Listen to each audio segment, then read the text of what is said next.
Hello everyone, this is Anuja और आज का टॉपिक है मुग़ल सम्राटों की दक्षिण नीति। इस वीडियो में हम मुग़ल सम्राट जिनके अंदर अकबर, जहांगीर, शाहजहां और औरंगजेब विशेषतः होंगे, इनके इनकी दक्षिण भारत के राज्यों में विस्तार की जो नीति थी उसके बारे में अध्ययन करेंगे। हमें ये जानकारी है कि बाबर और हुमायूं जो प्रथम दो मुग़ल सम्राट थे, उनको इतना समय नहीं मिल पाया था और ना ही उत्तर भारत के सभी क्षेत्रों पर वो अधिकार कर पाए थे। तो दोनों ही रीजंस की वजह से उन्होंने दक्षिण भारत की ओर विस्तार करने का कोई प्रयास नहीं किया। और दक्षिण भारत में पहली बार मुग़लों में अकबर जो था उसने अपनी महत्वाकांक्षा की पूर्ति के लिए प्रभुत्व कायम करने का प्रयास किया। एक और रीज़न था अकबर का दक्षिण भारत में विस्तार करने के पीछे, वह था दक्षिण भारत में जो पुर्तगाली थे, जो पश्चिमी और पूर्वी दोनों ही तटवर्ती जो क्षेत्र हैं वहाँ पर उनका प्रभाव बहुत अधिक बढ़ता जा रहा था और व्यापारिक जो गतिविधियाँ थीं उन पर इनका नियंत्रण बहुत अधिक बढ़ गया था। तो अकबर जो चाहता था वो इन पुर्तगालियों को वापस समुद्र की ओर धकेलना चाहता था ताकि दक्षिण भारत में इनका बहुत ज़्यादा प्रभाव ना बढ़े। इस समय अकबर के समय में दक्षिण में 4 प्रमुख स्वतंत्र राज्य थे: अहमदनगर, बीजापुर, गोलकुंडा और खानदेश। बरार और बीदर के जो क्षेत्र थे अहमदनगर और बीजापुर के द्वारा हथिया लिए गए थे। अकबर के समय में 1576 ईस्वी में मुगल सेना जो थी उसने खानदेश पर आक्रमण किया और वहाँ का जो शासक था उसने अकबर की अधीनता स्वीकार करके और प्रत्येक वर्ष वार्षिक रूप से कर देना स्वीकार कर लिया था। खानदेश की जो विजय थी उसके पश्चात अगले कई वर्षों तक अकबर के द्वारा दक्षिण में विस्तार करने का कोई प्रयास नहीं हुआ। इसके पश्चात अकबर ने 1591 ईस्वी में अपना एक राजदूत इन दक्षिण भारत के राज्यों के यहाँ भेजा और मुग़लों की अधीनता स्वीकार करने के लिए उन्होंने ये राजदूत वहाँ भेजा था। हालांकि खानदेश ने मुग़लों की अधीनता स्वीकार कर ली और कर देना भी स्वीकार कर लिया, लेकिन इसके अतिरिक्त जितने भी राज्य थे दक्षिण भारत के उनके द्वारा इस अकबर के प्रस्ताव को ठुकरा दिया गया। तो अब अकबर के पास जो रास्ता बचा था वो दक्षिण भारत पर आक्रमण करने का ही था। तो सबसे पहले अहमदनगर 1595 ईस्वी में अहमदनगर का जो सुल्तान था बुरहान, उसकी मृत्यु हो गई और उसकी मृत्यु के पश्चात वहाँ उत्तराधिकार का युद्ध शुरू हुआ। बुरहान का जो उत्तराधिकारी था इब्राहिम, उसकी भी मृत्यु हो गई थी तुरंत ही। और उसका जो है बहुत छोटा जो बेटा था बहादुर, उसका समर्थन चांद बीबी के द्वारा किया गया। चांद बीबी के अतिरिक्त 3 और फैक्शंस थे, गुट थे, जिन्होंने विभिन्न लोगों को अपना जो है शासक बनाने के लिए उम्मीदवार बना करके खड़ा कर दिया। तो वहाँ जो है दलबंदी शुरू हो गई उत्तराधिकार के संघर्ष के लिए। और इसी दलबंदी के दौरान दक्षिणी सरदार जो थे उनके एक गुट ने मुग़लों को हस्तक्षेप के लिए आमंत्रित किया। मुग़ल सेना वहाँ भेजी गई और मुग़ल सेना का नेतृत्व राजकुमार मुराद और अब्दुर रहीम खान खाना कर रहे थे।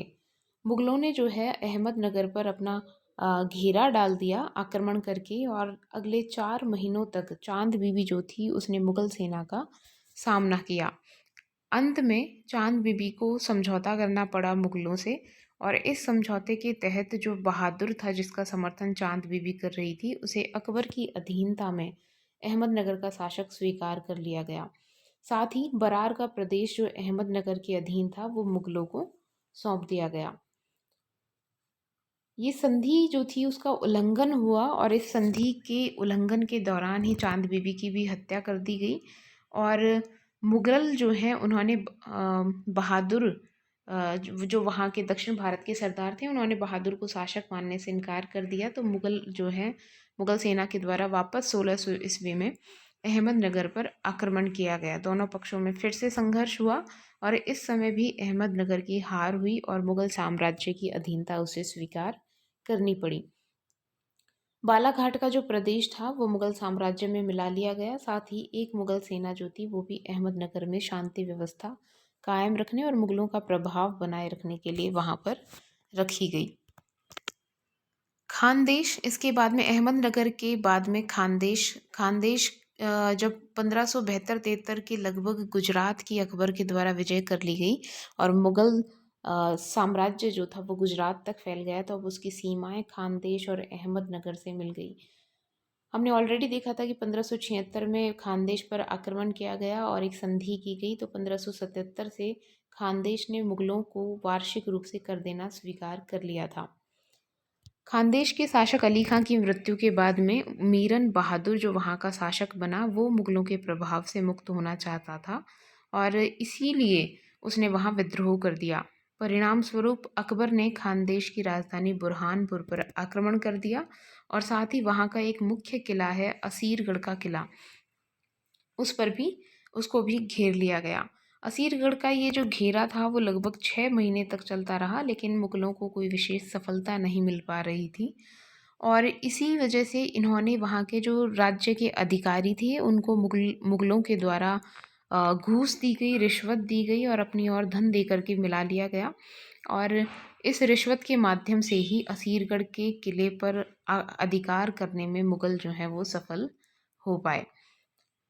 1601 ईस्वी में असीरगढ़ पर अकबर का कब्जा हो गया और जो मीरन बहादुर था उसे ग्वालियर निर्वासित कर दिया गया और खानदेश मुगल साम्राज्य में शामिल हो गया।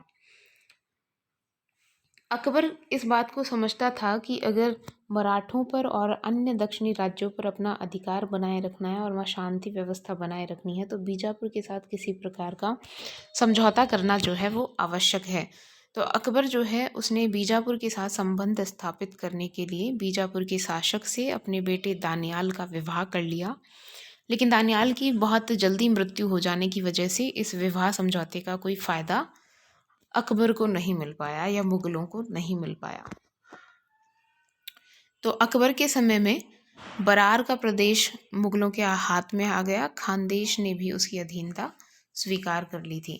अब जहांगीर जब शासक बना तो जहांगीर के समय में दक्षिण भारत में अहमदनगर का बाकी का जो हिस्सा बचा हुआ था वो बीजापुर और गोलकुंडा भी स्वतंत्र राज्य के रूप में उपस्थित थे।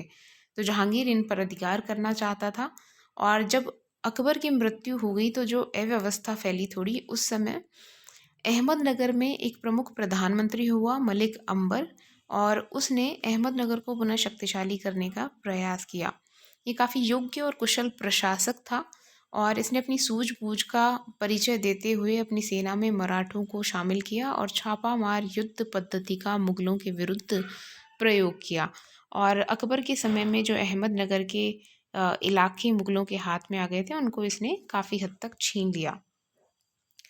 मलिक अंबर की इन विद्रोही गतिविधियों को देखते हुए 1608 में जहांगीर ने अब्दुर रहीम खान खाना को दक्षिण का सूबेदार बनाकर यहाँ विजय करने के लिए भेजा, लेकिन उसे कोई सफलता नहीं मिली। तो 1610 में अपने राजकुमार शहजादा परवेज़ को भी यहाँ भेजा गया, लेकिन इसे भी कोई विशेष सफलता अहमदनगर के खिलाफ नहीं मिली। अंत में 1616 में खुर्रम, जो बाद में शाहजहाँ के नाम से प्रसिद्ध हुआ, उसे दक्षिण भारत में भेजा और खुर्रम को मलिक अंबर से संधि करने में सफलता प्राप्त हुई। इस संधि के अनुसार मलिक अंबर ने बालाघाट का क्षेत्र, अहमदनगर का किला और कुछ अन्य इलाके जो थे वो मुगलों को दे दिए। मलिक अंबर जो है उसने मुगलों के जो इलाके छीन लिए थे उनको भी वापस लौटा दिया गया। साथ ही प्रति वर्ष मुगलों को जो है कर चुकाना भी इसके द्वारा स्वीकार कर लिया गया। मलिक अंबर महत्वाकांक्षी था। शाहजहाँ वापस लौट गया और इसके वापस लौटते ही मलिक अंबर ने इस संधि की अवहेलना कर 1620 ईस्वी में बीजापुर और गोलकुंडा की जो सल्तनत थी उनका सहयोग प्राप्त किया और अहमदनगर के किले पर जो मुगलों के अधिकार में था उस पर आक्रमण कर दिया और अहमदनगर की सेना ने बीजापुर और गोलकुंडा की सैनिकों की सहायता से मुगलों के अनेक इलाकों को छीन लिया और बहुत लूट मार मुगलों के इलाकों में की गई। इससे परेशान होकर जहांगीर ने एक बार फिर से खुर्रम को दक्षिण भारत में भेजा और मलिक अंबर को बीजापुर और गोलकुंडा समेत संधि करने के लिए बाध्य होना पड़ा। 1621 के बाद में खुर्रम या शाहजहाँ और महाबत खां के विद्रोह हुए और इन विद्रोहों को दबाने के कार्य के चलते जहांगीर जो है अब दक्षिण भारत की ओर ध्यान नहीं दे पाया। 1628 में शाहजहाँ शासक बना, तो 1621 के बाद जहांगीर जो है उसने दक्षिण भारत में हस्तक्षेप नहीं किया।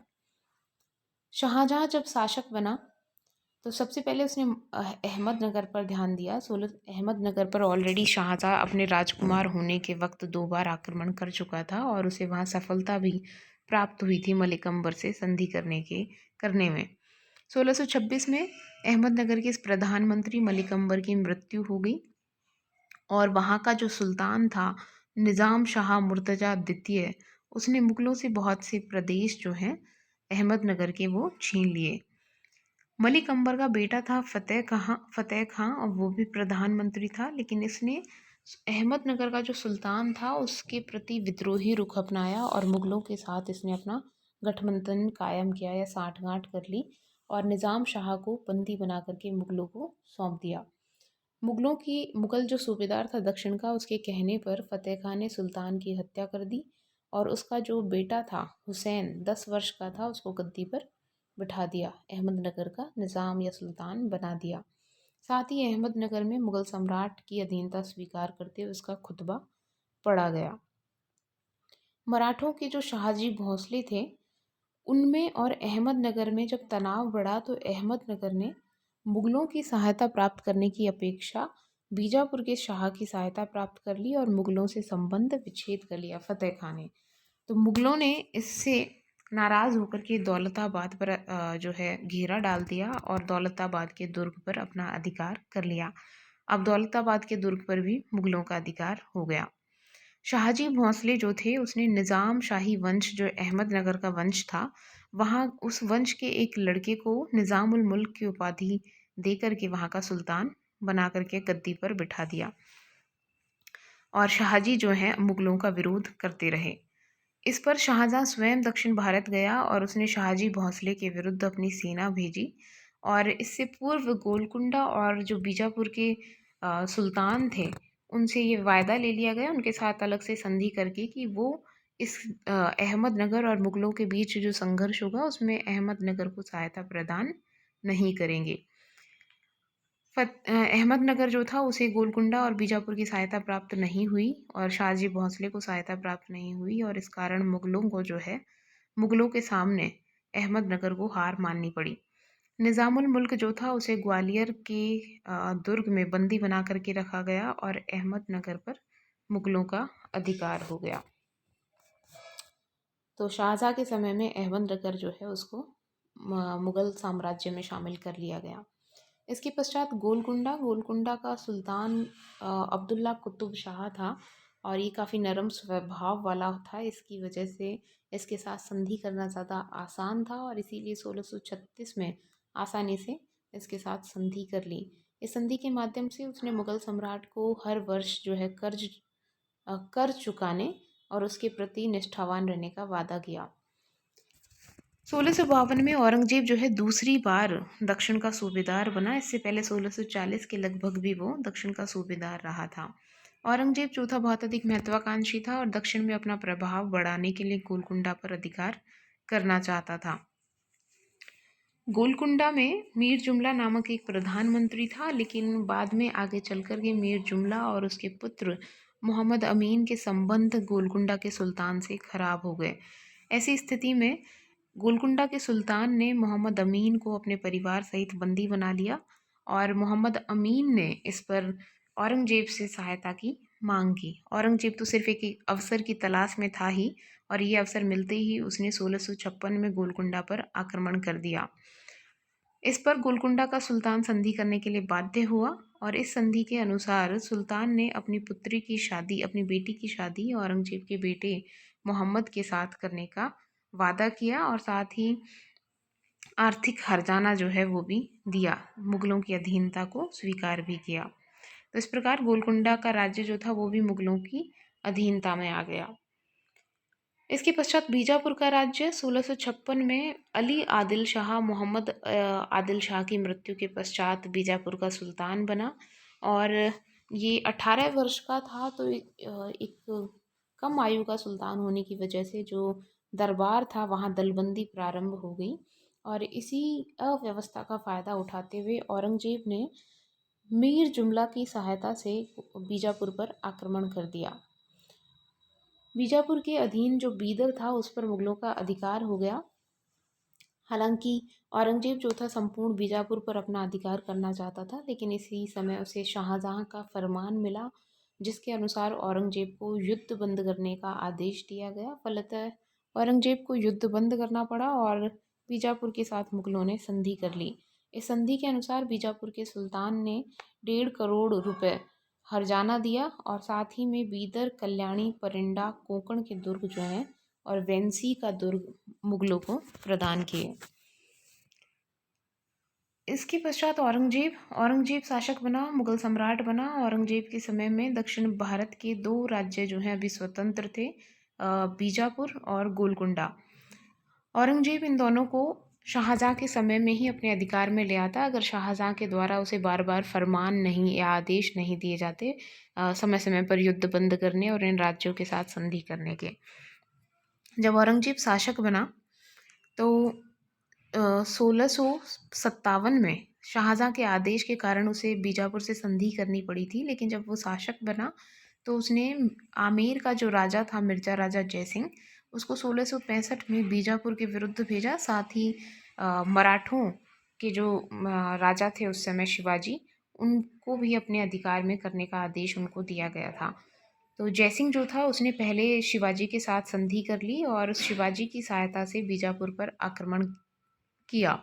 हालांकि इस आक्रमण में उसे कोई विशेष सफलता नहीं मिली और उसे वापस लौटना पड़ा। 1672 में अली आदिल शाह की भी मृत्यु हो गई और बीजापुर की गद्दी पर उसका 4 वर्षीय बेटा सिकंदर आदिल शाह बैठा। इसी समय दक्षिण में जो मुगल सूबेदार थे, बहादुर खां और दिलेर खां, इनके द्वारा बीजापुर में हस्तक्षेप किया गया। बीजापुर के विभिन्न मंत्रियों के साथ गठबंधन किए गए, लेकिन इन्हें कोई विशेष सफलता इस दौरान प्राप्त नहीं हुई। इस समय जो शाहजी भोंसले थे वो बीजापुर की सहायता कर रहे थे। इसकी वजह से भी इन दक्षिण के मुगल सूबेदारों को कोई विशेष सहायता प्राप्त नहीं हुई। ऐसी स्थिति देखने पर औरंगजेब स्वयं 1681 में बुरहानपुर आया और यहाँ रहते हुए उसने अपने शहजादा आजम को बीजापुर का घेरा डालने के लिए भेजा। इस घेरे में कोई विशेष सफलता उनको नहीं मिली क्योंकि शाहजी भोंसले जो थे वो समय समय पर बीजापुर को रसद पानी पहुंचाने का जो है कार्य करते रहे। इस वजह से घेरा बहुत लंबा चलता रहा और 15 महीने तक ये घेरा चला। अंत में जुलाई 1686 में औरंगजेब स्वयं बीजापुर गया और उसके निर्देशों के अनुसार इस घेराबंदी को और अधिक मजबूत किया गया। परिणाम स्वरूप बीजापुर जो था उसको, क्योंकि अब उसे रसद मिलने में जो है आसानी नहीं रही और बहुत मुश्किल हो गया वहाँ गुजारा करना, तो उन्हें 1686 में आत्मसमर्पण करना पड़ा। बीजापुर के शासक को जो है सिकंदर आदिल शाह को शाही मनसबदार बना लिया गया और उसे 1 लाख रुपए वार्षिक की पेंशन दी गई। इस वर्तमान सुल्तान की जब मृत्यु हो गई तो बीजापुर को मुगल साम्राज्य में औरंगजेब के समय में 1700 ईस्वी में पूरी तरीके से मिला दिया गया। ये मिसप्रिंट हो गया, 17 सूत्री नहीं बल्कि 1700 ईस्वी होगा ये। तो 1700 ईस्वी में पूरी तरीके से बीजापुर औरंगजेब के समय में मुगल साम्राज्य में शामिल कर लिया गया। बीजापुर के पतन के बाद में औरंगजेब ने गोलकुंडा पर ध्यान दिया।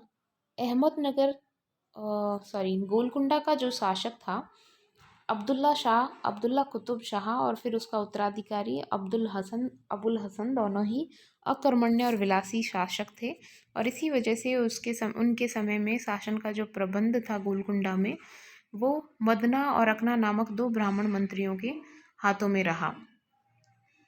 1685 में औरंगजेब जो था उसने शहजादा मुअज्जम को कुतुब शाह के विरुद्ध गोलकुंडा भेजा और मुअज्जम जो था उसने गोलकुंडा के सेनापति को रिश्वत देकर के अपनी ओर मिला लिया और इसी वजह से उसे कोई ज़्यादा जो है प्रयास नहीं करना पड़ा और आसानी से उसने हैदराबाद पर अधिकार कर लिया।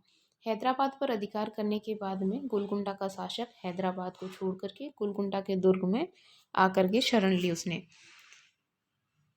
जब बीजापुर का पतन हो गया 1686 में तो औरंगजेब स्वयं गोलकुंडा आया और गोलकुंडा के दुर्ग पर उसने घेरा डाल दिया। हालांकि ये घेरा काफ़ी लंबा चलता रहा और औरंगजेब को कोई सफलता इसमें प्राप्त होती जब नहीं दिखाई दी तो उसने सुल्तान के एक अफ़गान सेवक अब्दुल गनी को रिश्वत देकर के अपनी ओर मिला लिया और गोलकुंडा के दुर्ग पर अधिकार कर लिया। गोलकुंडा का जो सुल्तान था उसे बंदी बना लिया गया और गोलकुंडा के राज्य को मुगल साम्राज्य में शामिल कर लिया। इस तरीके से औरंगजेब के समय में अंतिम रूप से बीजापुर और गोलकुंडा जो हैं मुगल साम्राज्य में शामिल हो गए और दक्षिण भारत की जो बहमनी सल्तनत थी और उसके उत्तराधिकारी जो 5 राज्य हुए वो पूरी तरीके से मुगल साम्राज्य में शामिल हो गए।